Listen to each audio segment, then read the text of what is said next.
Farmers ఎప్పుడైతే అభివృద్ధి చెందుతారో అంటే ఈ 4 పిల్లర్స్ అనమాట ఈ వికసిత భారత్లో ఈ 4 పాయింట్స్ మనం ఎప్పుడైతే మనం ఆచరణలోకి పెట్టుకుంటామో 2047కి మనం డెవలప్డ్ కంట్రీగా మన కంట్రీ ఉంటుంది అన్న ఉద్దేశంతో ఈ సంవత్సరము సహకార వారోత్సవాల్లో వికసిత భారత్ అనే స్లోగన్తో మనం ముందుకు గవర్నమెంట్ ఇంట్రడ్యూస్ చేస్తున్నాం.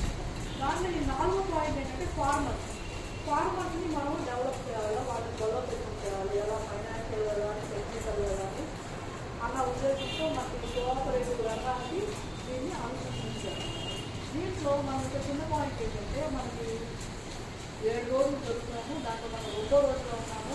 ఈ 2వ రోజులో మనం ఏంటంటే new technical skills development, new technical and governance అంటే మంచి గవర్నమెంట్, సుపరిపాలన, నూతన ఆవిష్కరణలు, సాంకేతిక లోపాలు సాంకేతిక లోపాలు లేకపోతే మనం చేస్తున్న ప్రయాసంతో అందుకే ఈ డీసీకి కంప్యూటరైజేషన్ సాంకేతిక లోపాలు కానీ ఏమి ఉండకుండా ఉంటే ఫార్మర్స్కి రావాల్సిన లబ్ధి చెందుతుంది, వాళ్ళు డెవలప్ అవుతారు, సొసైటీ డెవలప్ అవుతుంది, మన ఇండియా డెవలప్ అవుతుంది. ఒక సర్కిల్ అనమాట, చిన్నగా కట్టే తెచ్చే విధంగా నేను చెప్పాను అనమాట.